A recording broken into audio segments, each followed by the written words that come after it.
Hello guys and gals, and welcome to another Legend of Zelda Skyward Sword video. This time we are looking at a side quest that opens up to you after you complete the Skyview Temple, and that is the search for Kukiel. I don't know if that's how you pronounce it or not. But when you leave the temple after having inserted your new piece of that stone map thing, you're going to have this lady, Kukiel's mother, talk to you and basically let you know that she seems to have been carried off by a monster, kidnapped, something to that regard, and you are tasked with trying to locate her and return her home safely. So yeah, it's a side quest, but it's basically thrown right in your face, so everyone probably does it, but I don't think you necessarily have to do it, but there is quite a good reason to do it. So we're gonna look at that here, and I'm gonna show you guys what you need to do, and hopefully this helps out anyone who gets stuck. Let's jump right in. So first of all, you want to inquire villagers, so you want to talk to this girl right here with the white shawl on, and she starts talking about monsters. I first responded with I don't know, which is the wrong response. It ends the conversation. I assumed that was the end, and I left.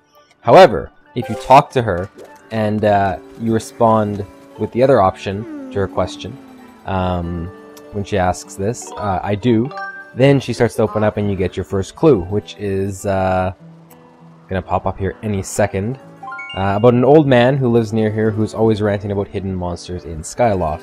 Now if you guys remember from my previous video, you guys should already know which old man this is, but in case you didn't, she basically puts it around the nose and tells you that he's at the Lumpy Pumpkin. And so we know exactly where we have to go. We know exactly who we have to talk to. It is that crazy old man that is at the table in the Lumpy Pumpkin talking about a demon that he encountered. So you want to head over there, fly on down to this large pumpkin bar thing where they don't serve alcohol, probably the worst bar ever. Head on in and head over to the table and talk to this old man with the dots above his head.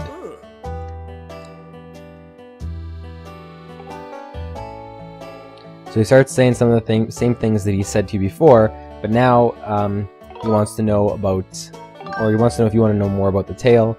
So you say yes, and he starts telling you about how he escaped, blah blah blah, bunch of nonsense until he gets to the important stuff.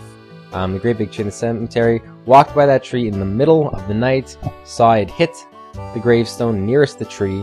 The gravestone lit up, pushed the gravestone, and the door to the storage shed opened up by itself.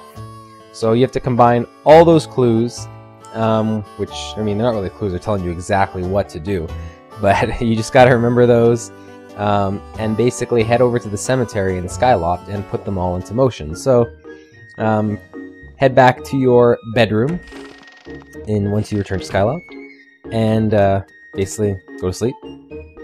And you want to say that you're going to sleep until night. It's a little bit easier than other Zelda games where, I mean, well, that's not true. I mean, Ocarina of Time had the Ocarina to basically change the day to night, but it worked on a cycle that kind of changed by itself, and so far I haven't seen that to be the case in this game. It won't naturally change unless you sleep. So that's something. Alright, so after you wake up, if you try to use the door on the bottom floor, you are going to be unsuccessful. It is not possible. The door is locked.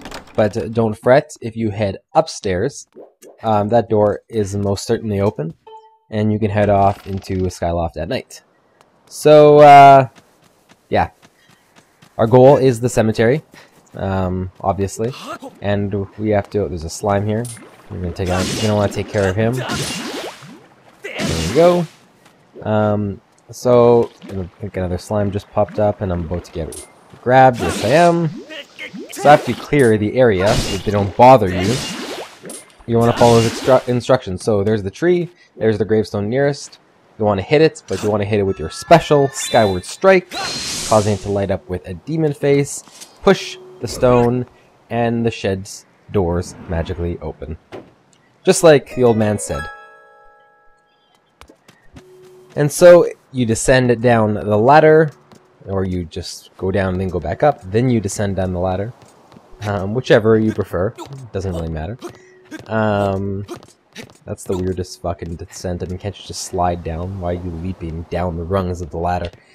Anywho, so nothing around here. I'm checking it out, but there is absolutely nothing. Or maybe I'm just playing with my sword. I don't know what I'm doing. I play with my sword a lot in this. Wow, that sounded terrible. There's the scream. Charge inside, ready to save the day. Triggering a cutscene with a crazy winged creature making weird grunting noises. And we have our demon.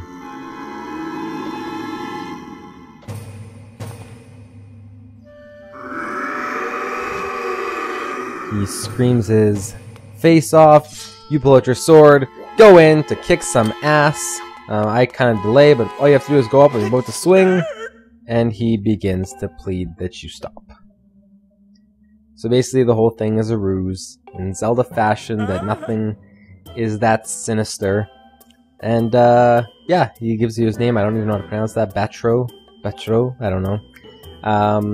And you are now introduced to one of Zelda's many unique side quests. Mostly, if you're used to collection quests, such as like the gold Skulltulas, whatever those things are called, I can't remember now. Skulltulas. Things like that. This is very much in that vein, except you are collecting gratitude. Like people's gratitude in crystallized form. I don't know who the fuck came up with that idea. But, I mean, who cares about the idea? It's a Zelda side quest. It's gonna be fun no matter what it is. It could have been shit crystals. We'd still be going out collecting them, so it doesn't really matter. So he explains the whole thing to you, tells you why he needs gratitude crystals so that he can become a human again, blah blah blah, gives you a reason to search them out. You agree, and yeah. This is how you unlock that side quest. So unless you do this, you will not unlock the Gratitude Crystal Sidequest. I believe it's optional to do this. I don't think you're ever required to, but I haven't gotten to the end of the game yet, so I'm not 100% sure. But I'm going with my gut here. So basically it tells you he'll reward you after you bring crystals. You talk to the girl expecting her to head home, but instead, she tells you that she's gonna hang out here for a while. Tell her mom she'll come home soon. So Link has to go to the mom, tell her that her daughter is staying with an old man demon for the night in his house. I don't know how that shit flies. I don't know how that shit is in this game, but we're leaving this 5-year-old girl with a demon man for the night. Alright then. Anywho, go to bed, make it morning again, go to that dot there for Kukiel's house. Head inside. Kukiel will be back home with her mother. You want to talk to the mom. She'll have the dots above her head. She thanks you, expresses her gratitude, and like you would expect, you get gratitude crystals. Your first gratitude crystals. 5 in fact, which is exactly what you need to get the first reward from Batro, whatever his name is. So there you have it.